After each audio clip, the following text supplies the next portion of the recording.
About the issue of Sharia law. What's wrong with it, or any religious law for that matter? Well, religious laws are by their very nature supposed to be rooted in divine texts and divine law, which means that they're above regulation and accountability, above the state almost.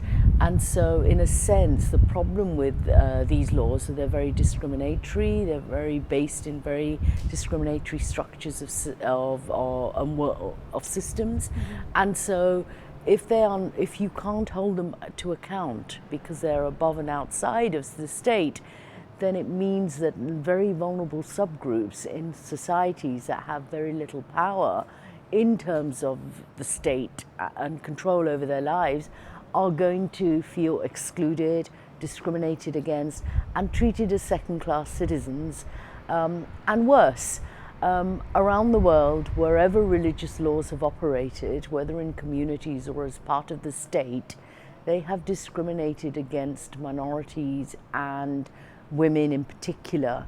And it is really important that we do not have, in the 21st century, laws that allow this kind of hierarchical structures to exist which discriminate against half of the population. I mean, some will say, you have some Muslim feminists, they call themselves, for example, who say that this has nothing to do with religion, it has to do with culture. What's your take on that? My take on that is that actually I think that's a very dangerous argument. Religion is always mediated through cultural, social, economic processes. To try and abstract religion from the lived reality of people just seems to be absolutely nonsensical. And when you do that, as the religious right in a lot of the world and in the communities here are doing, then what you're doing is basically constructing religious essentialism. And that means that there is a certain interpretation that will dominate. At the moment, for example, in the UK, what we're seeing is the religious right, religious fundamentalists, who dominate the discourse around religion in our communities and are the gatekeepers of interpretations of that religion insofar as the state institutions are concerned. And they argue that there is something that is called the essence, there is some religious values that is the essence of their religion, but actually it is just their interpretation, and it is not necessarily the interpretation of many others, particularly those that they want to discriminate against. So I think that culture and religion are enmeshed. To try and separate them is to try and abstract religion from the lived reality of people. And that means that basically you're trying to argue that there is some kind of authentic version out there that you can adhere to, and it is extremely dangerous. Apart from the fact that everybody's lived reality means that they interpret religion in a way that makes sense to them. And what you're saying really, I think, is proof of what's wrong with this argument that if it's interpreted properly, it'll be fine when it comes to religious law. Where in the world has religious laws ever been interpreted properly? They've always been interpreted by groups who want to be in power and who want to control others and who have a worldview that is very hierarchical and unequal, essentially. And it is, although what we're seeing around the world is actually a move to the right, and the dominance of the religious right in all sorts of places. And I'm not just talking about Islam, for example, in India, the rise of the Hindu right. All these groups who are in the ascendancy, who are gaining power in state structures, are actually wanting to implement their version of religion, which is a very patriarchal, it is a homophobic, anti-rights agenda. And that is what's wrong. And I think that, they do that by disavowing secular laws as if they are Western. I think it's really important to get away from this binary that there are religious laws and there are Western laws. What we need are good universal sets of laws rooted in universal human rights principles of equality, of justice, of fairness, of non-discrimination. If we don't have that, then we actually are creating very dangerous societies for ourselves in which power and control by those who are greedy for that are going to lord over others. I mean, I think you make these really important distinctions, which I think that a lot of people don't get. There's a distinction between someone who's Muslim or considered to be Muslim, because they could be atheist or secularist or free thinkers, and with Islam, as well as with Islamism or the religious right. And in a sense, sometimes these are not seen as different. So if you criticize Islam or Sharia, the pro-Islamist slave will say you're racist, and the far right will say if you don't criticize Muslims, you're playing into the Sharia agenda. I think it's very interesting how the religious right have captured identity politics in a way that they've collapsed Islamism, Muslim identity, to mean Islamism. And what we have are the wider society also collapsing everything. What does it mean to be Muslim? You're Muslim, I know lots of people are Muslim. They have as many varied views of the world as any other.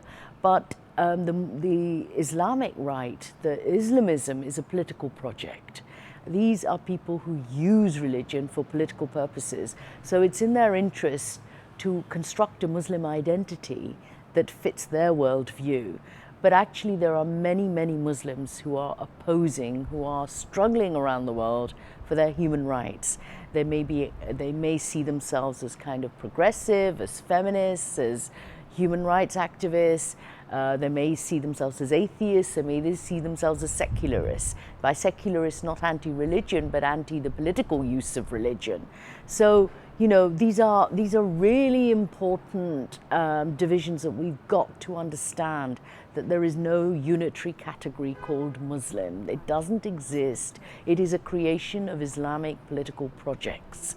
And we must make a differentiation between a Muslim identity, which is varied, which can be atheist, secularist, religious, whatever, and Islamism, which is essentially a political project, a right-wing political project. I mean, I think that's a really crucial point, especially because what you see is with this sort of identity politics, all of class politics, all of the social and progressive movements that are taking place in the Middle East and North Africa, in communities right here in the West, are sort of erased. Yes. And it's just, you know, you just are either, if you're a real proper Muslim, you've got to be an Islamist. Yes. And you've got to want Sharia law and the burqa and whatnot. I think that's absolutely right. We are seeing the erasure of the diversity within Muslim populations. And I say Muslim populations, not Muslim community, because the notion of community in the way that it's applied to minorities in the UK very much homogenizes communities, as if there's just one identity, not multiple. And so I think that erasure is occurring, but it's a very deliberate erasure. It is a deliberate erasure by the political right that are in the dominant positions and the state. The state also thinks it's a very colonial attitude to minorities, where it wants to homogenize and see minorities as a collective where there are leaders that gatekeep for the community and represent the needs of the community. So what we're seeing, for example, in the UK is the state and the religious right constructing identities for minorities, which are absolutely removed from the lived reality of minorities. One last question. You mentioned universalism and secularism, and those seem to be important alternatives to Sharia. Can you just explain? I think it's very important that we assert secularism. By secularism, I do not mean anti-religion. Secularism are spaces where religious and non-religious people can live side by side, but share a common value system that is important. And that value system, what we invest that value system with, is for me much more important than being hung up about secularism. It is about fairness and justice and equality. And for women, these are very critical issues around the world.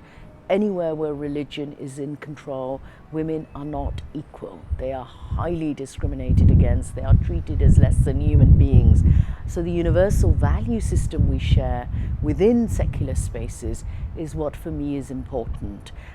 Secularism doesn't mean anti-religion. It allows religion to flourish, but it allows those who don't wish to be religious to also flourish. But what binds us is our common humanity, and that humanity must be rooted in universal values of human rights. That's why it's really important, and I don't mind if there are Muslim feminists who want to call themselves Muslim feminists, as long as what they're doing is making sure that they are supporting rather than opposing a secular agenda, which makes sure, which is the best hope we have of ensuring rights for everyone. Okay, thank you very much, Pragna.